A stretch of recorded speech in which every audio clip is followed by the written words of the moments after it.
Hey everybody, we're back here, and I'm choosing to do my Sparrow deck today. I was going to do my Chimera, but I was like, you know what, I also read on Sparrow. She's going to be patched here soon, and not really patched, she's getting a buff. If anybody doesn't know, she's getting a speed buff, which is going to be actually very useful for her, and hopefully it puts her in the meta where she becomes a little bit more popular. Just in case that happens, you know, I'm getting this deck build out for anybody that's trying her out, or mains her, or, you know, all that fun stuff. So let's get to this. First off, as always, I need to start showing these. I don't show these. I forgot about these. I chose the Warlord for her. Health and mana is always for the regen, and then Scout's Words to protect you and yourself from ganks and death balls. Now to the actual deck here. To start off for your, first starting out one, I'd go with this one. This is it's our first 6-drop. And we choose these. These are the ones, anything that's not a 10-drop, that I don't make a 10-drop or under, normally means we're going to get rid of it. Unless I do make it a 10-drop, and then some of my 12-drop decks, I'll tell you that it will disappear. And these are the ones that are going to disappear in the end. But it's going to be there in the very beginning. And this is the one we start out with because a lot of people have, starting out, trying to grind up, trying to get their abilities. They're going to use more of their basic decks. So it gives you some basic attack, armor when it's fully upgraded too. And it also gives you damage. Not damage fully upgraded, but it gives you damage without being fully upgraded. And it's just 1 3-drops, not 1 3 3 1-drops here, so it's not like it's very hard to level that up to get that bonus armor and that power and all that, so that's just our first 6-drop we will put down. Our second one is this one. This one does the same with the other one. Instead it grabs, it does ability armor, so by the time you put this one down and have it fully upgraded with all the little 1-drops in it, it doesn't have to be major casts. I should explain this. I was told major casts and major strikes aren't really holding any differences right now, so it doesn't matter what you put in. As long as it's just 1-drop power into it, that's all you really need to get into it. And so I just threw my major casts because, as you see, I don't got much of those. I actually last night I went through all of the decks I have so far, the ones I main a lot, and completely changed things. Try to get 1-drops. I literally went in and started like dismantling cards so I could get 1-drops, 3-drops, make it more where I can actually do more with the decks, because I was talking in one of my other videos complaining how I never have enough 1-drops, so I started actually just going in and trying to delete cards I don't need and get enough so I can make 1-drops, and I was able to at least get 3 major casts and 3 major strikes of 1-drops for me to start off early game. And that's basically that. Sorry, off topic. And that's basically will start you off in the very beginning. And now once you got these, you're like, okay, so what should I do next? I'd start off, delete one of these and then go on to one of these. Next one I'd do is basic. I'd probably delete this one and go on to this one, and vice versa. Delete that one and go on to this 3-drop. Then after you get, one of these in, try to go for the crit, and then after that, I know it's kind of hard to get the 6-drop in. And even if you can't, like, if you feel like, sometimes I will just throw it in there as soon as I have like 6 points, and I won't fully upgrade it for a good moment, so I just have it there and I just play cautious as much as possible, so like later on I can just fully upgrade it as fast as possible, because it just has 2 drops in it of lifesteal. You might be wondering why I do lifesteal, because she's actually very useful with her lifesteal, and with the attack speed I feel like that's even going to be she's going to be getting, I feel like that's going to be like even better for her, and that's going to like really boost up her how much she can pump out of her basic attack, which is going to be really good. And then next off, well, as we're talking about attack speed, which she may not need as much as if once the patch comes, that buffs her. She may not need as much, but I still would just give it all 3-drops of attack speed there. These are one of my 12-drop builds, but that's why I threw on my early on one, so you guys aren't feeling like you guys are slacking behind. And if anything, let's say you needed more beginning drops after, like, you didn't want to move on to any of these cards, the actual deck itself, towards the late game, you feel like, okay, I need more early game cards, I just go with the attack speed card that's a 3 or a 2-drop, because I have a couple that are 2-drops here, I think. Not in this one because she's not Fury, but I know my Fury ones have a couple that are 2, but since these are only 3, sadly I don't have no 1-drops of attack speed. But if you do, I would definitely just put a whole bunch of 1-drops of attack speed in there to give you some attack speed early on with your damage, so you can be dishing out more faster than other people that did not do that right off the back. That's basically the deck build I have here.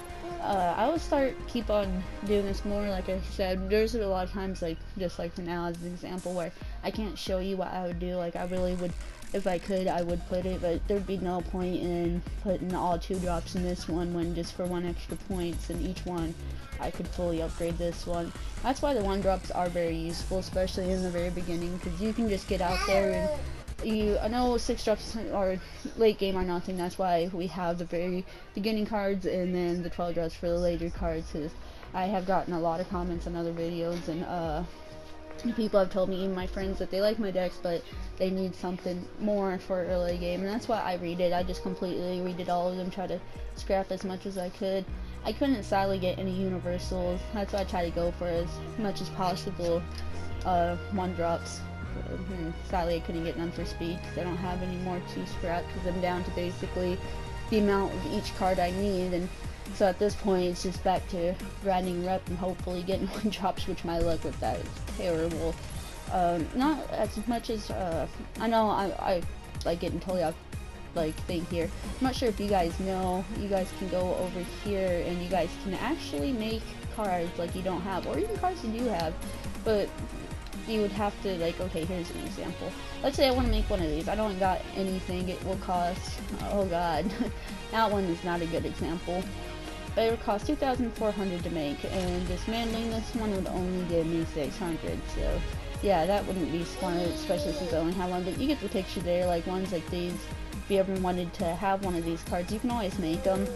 At this point, I'm at the point where I can't really make them. Like, I'd probably get rid of one of these if I really wanted to, because I try to keep like at least 2 cards of each one of these. Like this, oh, that's perfect, man. I need all those. I'd like to get at least, is that a 5? I have terrible eyesight. Yeah, I think that's a 5 underneath that. I need like 1 more of those. I try to at least have 6 of each one of these, what you can put into cards, and cards that are actual cards yourself. At least try to keep 2 of them of each, because I feel like that's like a pretty even thing for each one. So when they get more of that, I try to delete them like this. I can get some rid of this and, you know, delete some of that, because I don't need 8 of that. I can drop that down to 6, and I try to do that because that keeps me where I can start making cards, and later on, you know, if I need the extra cards, I'm pretty sure, especially these high drop cards, since they're getting like crazy, I'm willing to delete them more than I am my lower cards, because I even haven't got even like 2 drops in a while.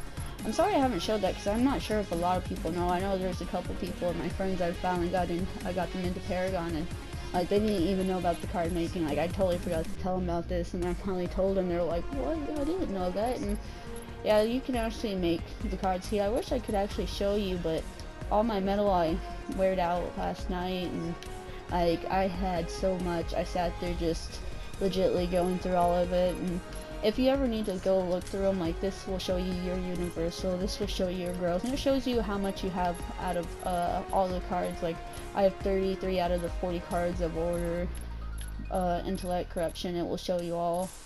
I eventually want to at least get one of them all, like build each one, or try to get each one. It'd probably be easier to, you know, build, because my chances of trying to get each one probably is not good at all. I have very bad RNG luck, and I don't think there's been one game I've played that I have like amazing RNG luck. I'm just very bad at that. But anywho, that's the deck today. That's showing, you know, a little bit of the card building, and I'll get more actually into that for you guys, into this. Like I'll start doing videos of this to help you guys out and show you what I do and how I look at each one, and how I will do that to help you guys, so you guys don't make the mistakes of deleting too much, or, you know, that's what I was really concerned about when I was doing. I was like, if I delete too much of this and I go and make a deck later on, I'm like, fuck, I don't have enough. You know, I was really worried about that, and that's what I was saying. Just try to keep like ones you can actually put into cards at like a 6 drop, like you have 6 of them, and then ones that are just by themselves, depending on what they are, keeping at 2 to 3. Like my what's a good card that would keep at holding 3 of them, so I can place down. One for the Gideon that I love is the scroll. If I had 3 of those, I'd keep all 3 of them, you know, and if any more, I'd just delete the extra ones, because I would like, because I think that's good, the ability put in it, and then since he's the ability, you know, he's a caster, that'd be really good for him, you know, things like that. That's my opinion on that. I'm not sure how you guys feel about that. Another thing, I'm not sure if anybody, you know, looking at, sorry, I still get confused on this a lot. store crates, yes. No. Somewhere around here. I'm not sure if you guys saw the emo. It's my favorite one. Like, I still got this. I bought it. I was so happy. I love doing that in mid-game. Just, oh, it is beautiful. I'm so weird. I'm sorry. This, like, I was wondering what these are. If anybody has a comment on these, like, I'm trying to look these up. I wonder what these are. I'm really excited. I want to see. Sadly, I got 2 loot crates and no keys, but these I'm excited for. I'm wondering what they're holding. I'm not sure if you guys are excited for them, but I know I am. Anywho, I totally got off topic. I'm just wasting you guys' time at this point. I'm sorry, but thank you guys for tuning in, and I shall have more videos in the future for you.